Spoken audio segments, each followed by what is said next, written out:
So he's not just saying, hear me, oh guys, I'm one. He's saying, listen intently and respond with care. Hear, O Israel, or Shema Yisrael, Yahweh Nu Elohim, Yahweh Echad. Hear, O Israel, the Lord our God, the Lord is one. You shall love the Lord your God with all your heart and with all your soul and with all your strength. And these words which I command you today will be in your heart.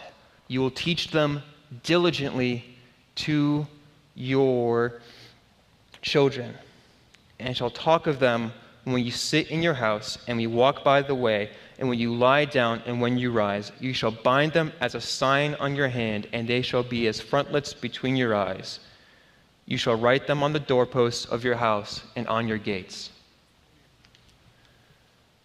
This has one verse I think is very familiar to a lot of us. Here comes the boring history part. Not for me, I'm a nerd. This is the Shema. In Israel, for Jewish people, your books and your statements are titled after the first word. So Genesis, in Hebrew, the original title for it was Bereshit, meaning beginning. It's the beginning of the story of Israel.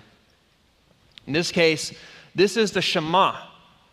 Hear, O Israel. But this is, like I said, one of the most important statements for a Jewish person. So much so that this is basically their equivalent to the Lord's Prayer. They recited this not just daily, but multiple times daily. And early Christians, who are also Jewish when they first started, did the same thing with the Lord's Prayer. They recited it and prayed it at least 3 times a day, wherever they were.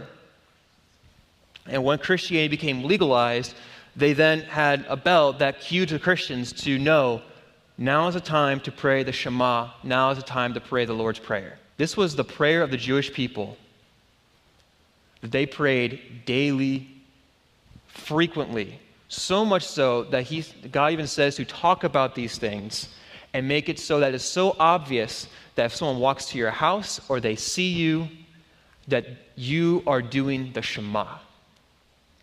But what does Shema mean? Because in English, we kind of think of hear and listen. We sometimes make them the same, and you hear and you listen, and sometimes we say, oh, you heard me, but you did not listen. So playing off of that connotation, Shema does not mean you just hear something. It means that you listen intently. O Israel, listen to me. But don't just listen to me. Shema is an intentional listening that has a response.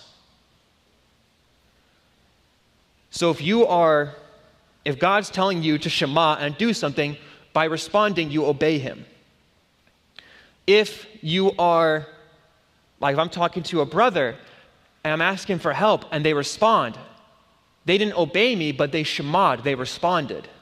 There is no Hebrew word for obey. Shema was what you did because it involves the intentional listening of the recipient to the speaker. So he's not just saying, hear me, oh guys, I'm one. He's saying, listen intently and respond with care. I am your God, and I am the only one. And here's how I want you to live, because you are going to be different than everyone else.